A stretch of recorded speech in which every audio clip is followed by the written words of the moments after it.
Hello बच्चों, welcome to my YouTube channel. बच्चों, आज क्लास 10 का इलेक्ट्रिसिटी चैप्टर का पार्ट नंबर 3 करेंगे, जिसमें लोग पढ़ेंगे ग्राफ बिटवीन वी एंड आई।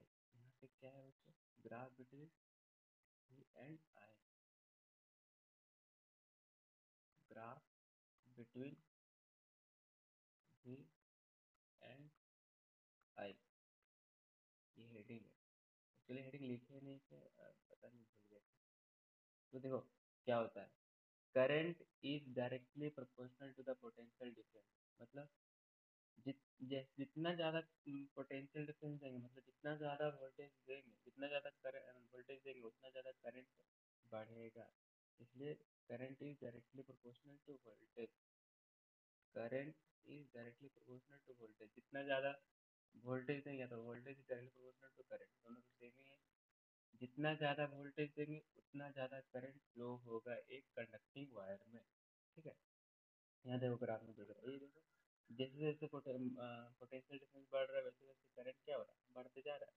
तो ये बढ़ते जाएगा। जितना ज़्यादा वोल्टेज देंगे उतना ज़्यादा करंट फ्लो होगा एक कंडक्टर में। इसीलिए बोला जाता है current is directly proportional to potential difference. अब हम लोग यहाँ पढ़ेंगे, देखो experiment experiment to verify ohms law. Experiment to verify ohms law क्या होता है? देखो हम लोग एक्सपेरिमेंट करेंगे ohms लॉ को वेरीफाई करने के लिए।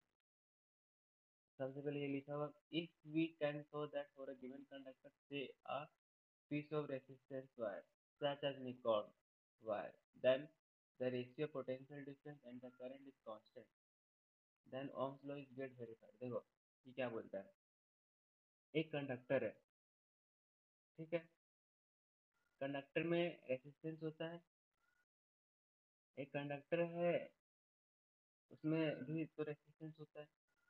और देखो पोटेंशियल डिफरेंस और करंट का रेशियो अगर कांस्टेंट रहेगा तो ओम्स लॉ वेरीफाई हो गया। मतलब potential difference,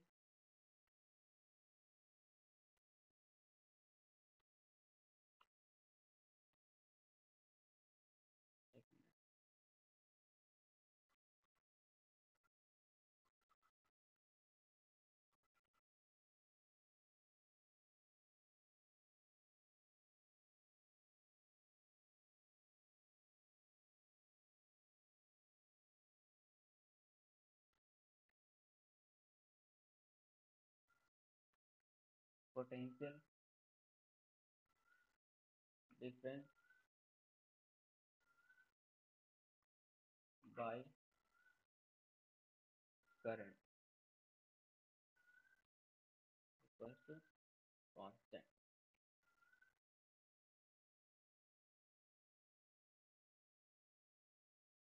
ratio potential difference to current is equals to constant. Ohm's law experiment can also be used to determine the resistance of a conductor. Ohm's law का experiment use होता है क्या करने के लिए? एक कंडक्टर में रेसिस्टेंस को डिटरमाइन करने के लिए, पता करने के लिए। जैसे देखो ये सर्किट है, क्या ये सर्किट है? इससे इससे ये एमीटर कनेक्टेड है, ये वायर है, और ये बैटरी है। ये स्विच ले लो, और ये रिहोस्टेट है, और ये volt meter. Volt meter voltage को नापेगा, एम मीटर करंट को नापेगा, और जो कंडक्टिंग वायर है वो क्या बोलते हैं, करंट को फ्लो करवाएगा। और ये बैटरी है। देखो बैटरी, इसमें वायर में करंट दिया तो करंट फ्लो करे कहाँ गया? एम मीटर में। एम मीटर क्या किया, कितना करंट फ्लो हो रहा है उसको नापता है। उसके बाद फिर वोल्ट मीटर में गया, वोल्ट मीटर क्या कर रहा है, कितना पोटेंशियल डिफरेंस इस क्या बोलते हैं कंडक्टिंग वायर को मिल रहा है वो नाप रहा है। उसके बाद रियोस्टेट क्या कर रहा है? अगर देखो रियोस्टेट सेटल्ड करता है, कितना करंट पास हो रहा है उसको सेटल्ड करता है। अगर स्विच को और क्लोज करेंगे तो करंट तो फ्लो होगा। तो जब करंट फ्लो होगा तो एमीटर उसको मेजर करेगा, वोल्ट मीटर वोल्टेज को नापेगा, और रियोस्टेट एडजस्ट करेगा करंट को। तो ये जो डायग्राम है वो ओम्स लॉ को एक्सपेरिमेंट को वेरीफाई करता है। ठीक। अब आ जाओ गुड कंडक्टर, रेसिस्टर और इंडक्टर। तो गुड कंडक्टर क्या होता है? ऐसा सब्सटेंस जो बहुत कम इसमें रेसिस्टेंस हो उसे वो गुड कंडक्टर बोलते हैं। मतलब अगर हम ऐसा कंडक्टर में अगर करंट इलेक्ट्रिसिटी पास करते हैं तो रेसिस्टेंस उसमें बहुत कम हो, रिफ्लेक्शन बहुत कम हो, तो उसको हम लोग क्या बोलेंगे? Good conductor. एग्जाम्पल में वायर ले लो, आयरन आयरन ले लो, और फिर कॉपर वायर ले लो। इस सब में क्या है? इस सब में जो रेसिस्टेंस है वो बहुत कम है। मतलब इसमें अगर इलेक्ट्रिसिटी हम लोग पास करेंगे तो ये उतना रेस्ट्रिक्शन, मतलब उतना करंट को एब्जॉर्ब अपने आप में नहीं करेगा, ये अधिकतम करंट को सोर्स को दे देगा। तो ये एग्जांपल हो गया गुड कंडक्टर का। अब आ जाए रेसिस्टर। दो substance which have comparatively high electrical resistance are called resistor। देखो, ऐसा सब्सटेंस जिसमें रेसिस्टेंस है बट बहुत हाई नहीं, हल्का है, वो अगर करंट फ्लो करते तो वो जो करंट को एब्जॉर्ब करता है लेकिन पूरा मात्रा में एब्जॉर्ब नहीं करता, कुछ जाने देता है सोर्स के पास। जैसे देखो, निकॉन वायर, ये सब हीटिंग एलिमेंट को बनाने में काम आता है। तो ये जो है वो क्या करता है? ये पूरा तरह से करंट को एब्जॉर्ब नहीं करता, कुछ करंट को सोर्स के पास जाने देता है। ठीक है। अब इंसुलेटर, ये तो देखो, दो substance which have infinitely high electrical resistance are called insulator। Insulator क्या होता है? ऐसा सबस्टेंस जिसमें बहुत ज्यादा रेसिस्टेंस है, मतलब करंट अगर हम लोग पास कर रहे हैं तो करंट को पास होने नहीं दे रहा। ठीक है, रिस्ट्रिक्शन लगा दे रहा है, तो उसी को इंसुलेटर बोलेंगे। एग्जांपल में रबर, रबर ले लो, प्लास्टिक ले लो, ठीक है, वुड ले लो। ये सब क्या है? इंसुलेटर है। इसमें क्या है? इसमें करंट पास होने देता ही नहीं है किसी से। तो गुड कंडक्टर वैसा कंडक्टर जिसमें रेसिस्टेंस बहुत कम होता है। रेसिस्टर में ऐसे सब्सटेंस जिसमें रेसिस्टेंस तो होता है बट बट पूरा मात्रा में नहीं होता, वो करंट को आर पार होने देता है, मतलब सोर्स के पास जाने देता है। बट इंसुलेटर क्या होता है? इंसुलेटर एक ऐसा सब्सटेंस है जिसमें करंट को बिल्कुल पास नहीं होने देता है, सारा करंट को एब्जॉर्ब खुद कर लेता है। अब आ जाओ factor affecting the resistance of a conductor. अब किस किस फैक्टर पे रेसिस्टेंस डिपेंड करता है? पहला है length of the conductor, length पे डिपेंड करता है। Area of the cross section of the conductor, या तो थिकनेस ऑफ द कंडक्टर, मोटापन कितना, उस पर डिपेंड करता है। Nature of the material of the conductor, अब कंडक्टर किस मटेरियल से मेड बना हुआ है उस पर भी डिपेंड करता है। और temperature of the conductor, temperature पे भी डिपेंड करता है। अभी तक करके पढ़ेंगे। पहला, effect of length of the conductor। देखो, the resistance of a conductor is directly proportional to length। जो रेसिस्टेंस है, जो रुकावट है करंट को पास होने का, वो लेंथ का डायरेक्टली प्रोपोर्शनल होता है। ठीक है। when the length of the wire is double, its resistance also get double, and if the length of the wire is half, then its resistance also get half। देखो क्या होता है, अगर हम कोई वायर लिए, ये वायर लिए, ये वायर से हम क्या पास कराएं? करंट पास कराएं। तो इसमें करंट पास कराएं तो ये करंट पास होगा। अरे ये वायर ले लें, दो वायर ले लें, एक ये यहाँ दो वायर का जिक्र हुआ है, ये लंबा वायर है, इसमें हम करंट पास कराएं तो इसमें कम रेसिस्टेंस क्योंकि ये छोटा वायर, इसका लेंथ कम है, और ये बड़ा वायर है, इसमें जो रेसिस्टेंस है वो बहुत ज्यादा है एज कम्पेयर टू इसका। इसका कंपेयर में इसका कंपेयर में इसका ज्यादा रेसिस्टेंस। क्यों? क्योंकि इसका लेंथ जो है वो बड़ा है। वही बोला जा रहा है, अगर हम लेंथ बढ़ाते हैं तो रेसिस्टेंस डबल हो जाता है, अगर हम लेंथ घटाते हैं तो रेसिस्टेंस घट जाता है। दूसरा है effect of area of cross section of the conductor, मतलब थिकनेस। देखो, resistance of a conductor is inversely proportional to area of cross section. मतलब अगर हम दो वायर ले लिए, एक ये वायर ले लिए और एक ये वायर ले लिए, मोटा, हल्का मोटा, तो जो ये वायर से अगर हम करंट पास कराएंगे ना, तो ये वायर से करंट पास होगा तो रेसिस्टेंस ज़्यादा ज़्यादा इसमें रहेगा रिस्ट्रिक्शन करने, क्योंकि देखो, क्योंकि इसका एरिया बहुत छोटा, बहुत कम है, एरिया कम है, तो अगर हम इलेक्ट्रिसिटी पास करा रहे हैं तो ज़्यादा मात्रा में तो पास नहीं होगा, सब एक दूसरे से टकराएगा टकराएगा, फिर इसका वॉल से टकराएगा, तो जाने में हल्का टाइम लगेगा। बट यही देखो, ये मोटा वायर है, जब ये मोटा वायर से अगर हम करंट पास कराते हैं तो मास करंट क्या करेगा, जाएगा मास मास, क्योंकि ये मोटा है और इससे करंट अच्छे से पास होगा, एक दूसरे से जो इसका इलेक्ट्रॉन है वो ज़्यादा टकराएगा नहीं। तो इसमें कम रेसिस्टेंस है और इसमें क्या है, ज़्यादा रेसिस्टेंस, क्यों, क्योंकि ये पतला वायर है, ये मोटा वायर है, तो वही लिख रहा है। When the area of the cross section of the wire is double, it means its resistance gets half, and area of the conductor of the wire is half, then its resistance will double। अगर हम लोग कोई भी wire है पतला सा, ये wire और एक ये वायर ले लिया मोटा सा, तो जो ये वायर है इसमें अगर करंट हम लोग पास कराएंगे और ये वायर है इसमें अगर हम लोग करंट पास कराएंगे तो ये वायर में रेजिस्टेंस ज़्यादा रहेगा, क्यों, क्योंकि ये पतला वायर है और ये वायर में क्या, इलेक्ट्रॉन का फ्लो मस्त फ्लो होगा, क्योंकि इसमें हमको जगह भी मिल रहा है और एक दूसरे से टकराने का बहुत कम चांस है, तो इसमें जो करंट है वो ज़्यादा पास होगा एज कम्पेयर टू पतला वायर। ठीक, the resistance of the wire is inversely proportional to square of diameter. मतलब देखो, द रेसिस्टेंस एक वायर का वो inversely proportional to square of its diameter होता है। मतलब जो रेसिस्टेंस है वो क्या करता है, वो inversely proportional square of its diameter का। अगर हम डायमीटर को डबल करते हैं, एक डायमीटर डबल, जब हम डबल करेंगे तो इसका जो रेसिस्टेंस क्या होगा,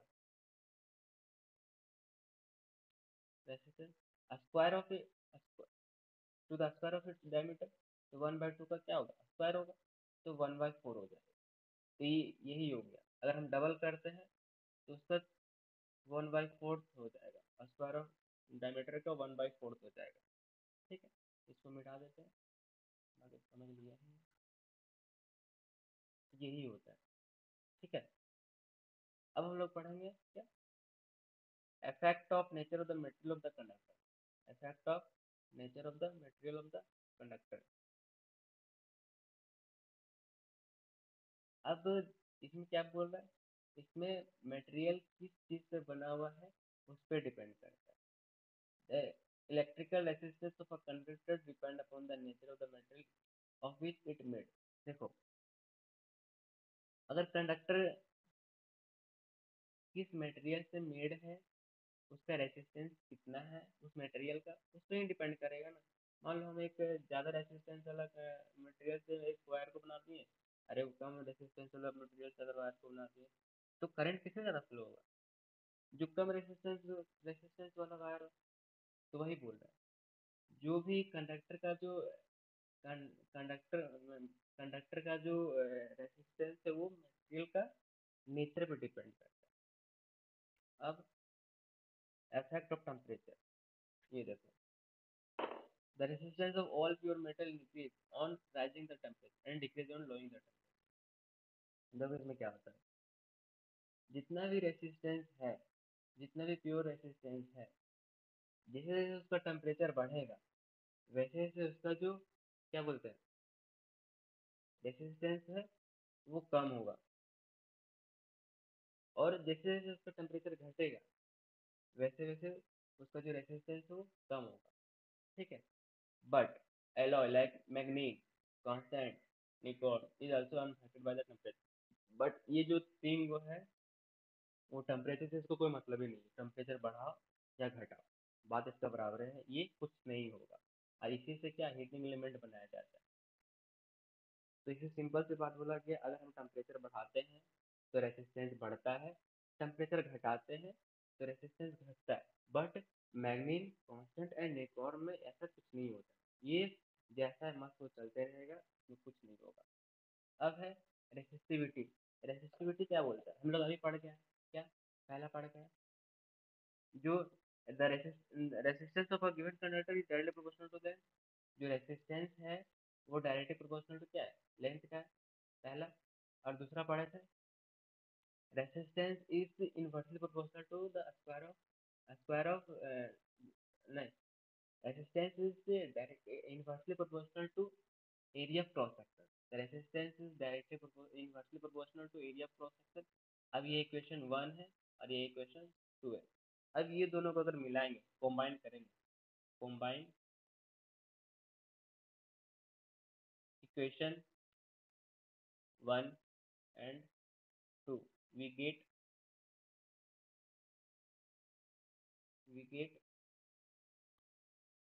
R directly proportional to L by A, और डायरेक्टली प्रोपोर्शनल को हटाने के लिए कांस्टेंट आएगा, ठीक है। तो डायरेक्टली प्रोपोर्शनल को हटाने के लिए फाई आएगा, फाई इंटू एल बाई ए।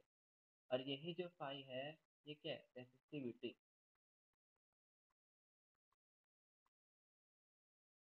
तो phi is equal to R into A by L, ये रेसिस्टिविटी का फॉर्मूला है, क्या रेसिस्टिविटी का फॉर्मूला है।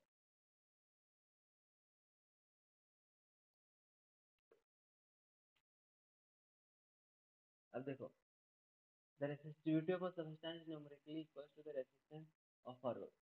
जो रेसिस्टिविटी है कोई भी सब्सटेंस का वो इक्वल है रेसिस्टेंस का of the substance when in 1 metre long and 1 square metre is cross.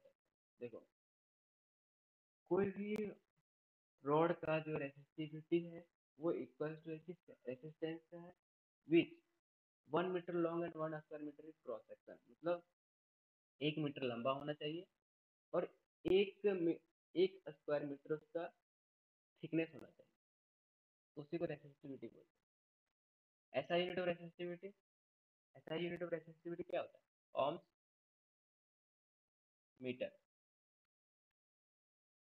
इसको डिनोट किया जाता है ओम्स मीटर, ठीक है। अब the resistivity of a substance do not depend on its length and thickness, it depends on the nature of the substance and temperature. देखो, जो resistivity है वो कोई भी कंडक्टर का लेंथ और थिकनेस पे डिपेंड नहीं करता। ये किस पे डिपेंड करता है, ये डिपेंड करता है सब्सटेंस किस चीज से बना हुआ है और सब्सटेंस का टेम्परेचर, कितना टेम्परेचर पे डिपेंड करता है। बट रेसिस्टेंस ऐसा नहीं था, वो क्या, वो सब में डिपेंड करता है। अगर लेंथ को बढ़ाते हैं तो रेसिस्टेंस बढ़ेगा, फिर थिकनेस को अगर बढ़ाएंगे तो रेसिस्टेंस घटेगा, और थिकनेस को अगर घटाएंगे तो रेसिस्टेंस रेसिस्टेंस बढ़ेगा। वो सब पे डिपेंड करता था, बट जो रेसिस्टिविटी है वो क्या, लेंथ और थिकनेस पे ही खाली डिपेंड करेगा, वो नेचर ऑफ द सब्सटेंस और टेम्परेचर पे डिपेंड नहीं करेगा, ठीक है। The resistivity of alloy is much higher than those of the pure metal. जो एलॉय है, एलॉय मतलब मैग्नीज, निक्रोम, ठीक है, ये सब का जो रेसिस्टिविटी है ये बहुत ज़्यादा कंपेयर टू मेटल का, जितना भी प्योर मेटल का जितना भी हीटिंग एलिमेंट बनता है उसका जो रेसिस्टिविटी है, जैसे इंडक्शन हो गया, ठीक है, हीटर हो गया, उस सब का जो रेसिस्टिविटी है वो बहुत ज़्यादा होता है कंपेयर टू जो वायर हम लोग यूज़ करते हैं घर में। क्योंकि वायर तो प्योर मेटल है, उसमें तो क्या बोलते हैं, इलेक्ट्रिसिटी तो बहुत अच्छा पास हो जाएगा। तो वही बोल रहा है, जो रेसिस्टिविटी एलॉय का ही बहुत ज़्यादा हाई है किससे, प्योर मेटल। देखो, nichrome has very high resistance, जो निक्रोम है इसमें हाई रेसिस्टेंस है, इसीलिए ये हीटिंग एलिमेंट को बनाने में काम आता है। इंडक्शन हो गया, हीटर हो गया, ठीक है। और क्या बोलते हैं, ये ठंडा का टाइम में जो हीटर हो गया वो भी निक्रोम वायर से ही बनता है। Nichrome to not burn easily even at high temperature.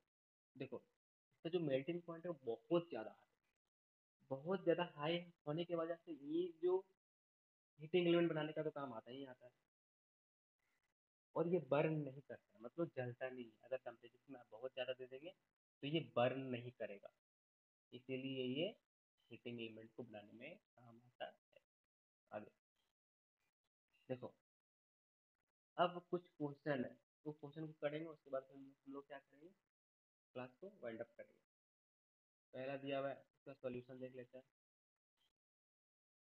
पहला क्या दिया हुआ है, देखो, a copper wire of length 2 meter और area of cross section मतलब 8, हाँ, 1.7 into 10 to the power minus 6 meter has a resistance of 2 into 10 to the power 2 ohms। Calculate the resistivity of copper। ठीक है, तो फिर सबसे पहले रेसिस्टिविटी का फॉर्मूला क्या होता है, अभी बताया था।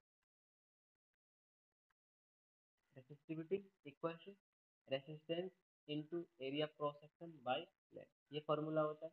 ठीक है, अब हम लोग क्या करेंगे, क्या क्या दिया हुआ उसको लिखेंगे। ठीक है, तो रेसिस्टेंस दिया हुआ है, कितना दिया हुआ है, रेसिस्टेंस दिया हुआ है 2 इंटू 10 to the power -2 ओम। ठीक, फिर एरिया क्रॉस सेक्शन दिया हुआ है, एरिया क्रॉस सेक्शन कितना दिया हुआ है, देखो इसको ए से डिनोट करेंगे, कितना दिया, 1.7 into 10 to the power -6 metre. जो दिया हुआ पहले वो लिख ले रहे हैं, उसके बाद फिर सॉल्व करेंगे। अब फिर लेंथ दिया हुआ है, लेंथ कितना दिया हुआ है, देखो ये लेंथ दिया हुआ है ना, तो ये क्या दिया हुआ है, एरिया क्रॉस सेक्शन, और ये क्या दिया हुआ है, रेसिस्टेंस। तो लेंथ कितना है, 2 मीटर। अब क्या करेंगे, हम लोग सॉल्व करेंगे। ठीक है, एक लोग स्लाइड ऐड कर लेते हैं। अब हम लोग जानते हैं क्या, रो इक्वल टू क्या होता है, R into A by L. R कितना दिया हुआ था, 2 into 10 to the power -2। Area cross section कितना दिया हुआ था, 1.7 into 10 to the power -6 by length कितना दिया हुआ था, 2। ठीक है, अब हम लोग 2 से 2 काट देंगे, क्या करेंगे, 2 से 2 काट देंगे, तो बचा कितना, 1.7 बचा इंटू 10 to the power, यहाँ -6 है और यहाँ -2, तो टोटल कितना हो गया, -8। तो 1.7 into 10 to the power -8 ohm metre, ये तुम्हारा रेसिस्टिविटी आ गया। ठीक है, अब अब दूसरा क्वेश्चन देखो, यहाँ बोल रहा है a copper wire has a diameter of 0.5 meter and resistivity of 1.6 into 10 to the power -8 ohms meter। यहाँ क्या पूछ रहा है, what will be the length of the wire to make it resistance 10 ohm। ये पूछ रहा है एक वायर का लेंथ कितना होना चाहिए जिसमें रेसिस्टेंस 10 ओम रहेगा। तो सबसे पहले कुछ नहीं करेंगे, सबसे पहले हम क्या करेंगे, ए को सॉल्व करेंगे, ए को सॉल्व करेंगे। तो सबसे पहले क्या करेंगे, डायमीटर दिया हुआ है, डायमीटर ऑफ द वायर दिया हुआ है, डायमीटर ऑफ वायर कितना दिया हुआ है, 0.5 mm। अब 0.5 mm, देखो डायमीटर दिया हुआ है, रेडियस में चेंज करेंगे, रेडियस में जब चेंज करेंगे, रेडियस ऑफ वायर, तो क्या करेंगे, 2 से डिवाइड करेंगे। ठीक, और mm को चेंज करने के लिए क्या करेंगे, 1000 से मल्टीप्लाई करेंगे, तब ना ये क्या बोलते हैं मीटर में आ जाएगा। तो 0.5 को बाई 2 करेंगे तो 0.25 आएगा, आएगा कि नहीं आएगा। और नीचे इंटू 1000 है, तो ये ऊपर जाएगा तो क्या होगा, 10 to the power -3 होगा। होगा ना। ये क्या आ गया, ये आ गया तुम्हारा रेडियस। जब रेडियस दिया हुआ है तो एरिया क्रॉस सेक्शन नहीं निकलेगा एक वायर का, तो area of cross section of wire, formula क्या होता है, पाई आर स्क्वायर, पता कि नहीं होता है। अब पाई का वैल्यू कितना डालेंगे, 22/7 इंटू आर अभी निकाले कितना आया था, 0.25 इंटू 10⁻³ का होल स्क्वायर। ठीक, अब इसको अगर सॉल्व करेंगे तो इससे से मल्टीप्लाई होगा, फिर इससे डिवाइड होगा, तो अगर जब सॉल्व करें तो 0.1964 आएगा इंटू 10⁻⁻6, दो बार इसे माइनस माइनस थ्री को दो बार इंटू की तो -6 आ रहा, ये मीटर स्क्वायर। ये क्या आ गया, area of cross section of the wire, area of cross section of wire. ठीक है, अब देखो रेसिस्टिविटी दिया हुआ था, कितना दिया हुआ था, 1.6 इंटू 10⁻⁻6 ohms मीटर, और रेसिस्टेंस भी दिया हुआ था, कितना दिया हुआ था, 10 ohm।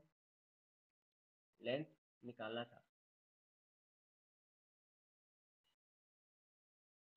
एल निकालना था, तो नहीं निकल जाएगा। अब देखो, अब फॉर्मूला में सेट कर दो, दो का वैल्यू क्या था, R into A by L, rho कितना दिया हुआ था, 1.6 into 10⁻⁸ equal to resistance, resistance कितना दिया हुआ था, 10 ओम। एरिया क्रॉस सेक्शन में कितना निकाला, 0.1964 इंटू 10⁻⁶, और जो लेंथ है उसको तो निकालना है, जिसको एल ही रहने दो, ये ऊपर गया ये नीचे आ गया। ठीक है, तो L equal to 10 into 0.1964 into 10⁻⁻6 by 1.6 into 10⁻⁸। इसको जब सॉल्व करेंगे तो ये -8 -6 काट दिया तो ये क्या हो गया, -2 बच गया, बच गया ना। और फिर इसको अगर सॉल्व करेंगे तो ये आ जाएगा 1964 बाई 16।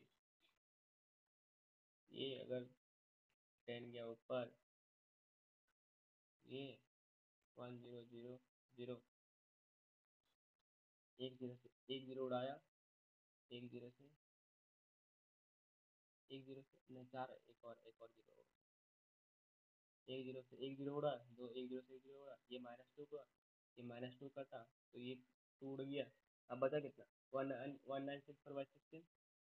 इसको क्या करो, इसको पॉइंट में चेंज करो, पॉइंट में चेंज करेगा तो एल इक्वल टू कितना आएगा, 122.7 metre.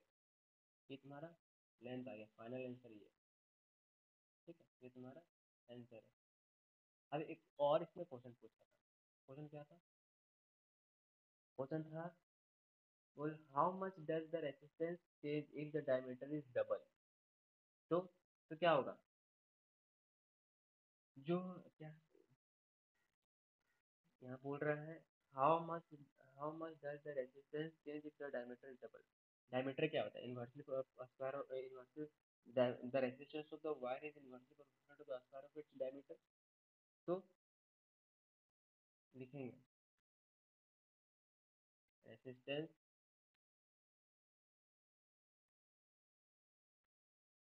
Is directly inversely, sorry, inversely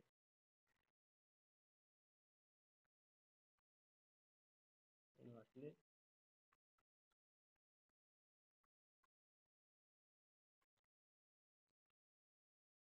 proportional to a square of its diameter. So when The diameter of the wire is double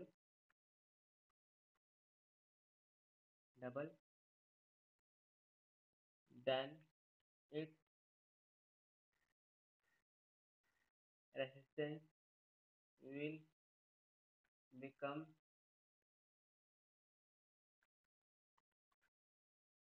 1 2 का square equals to 1 4 1 4 1 ये तुम्हारा B number का answer है। ठीक है, यहीं तक बच्चों, थैंक यू। मिलते हैं कल, तब तक के लिए इतना है।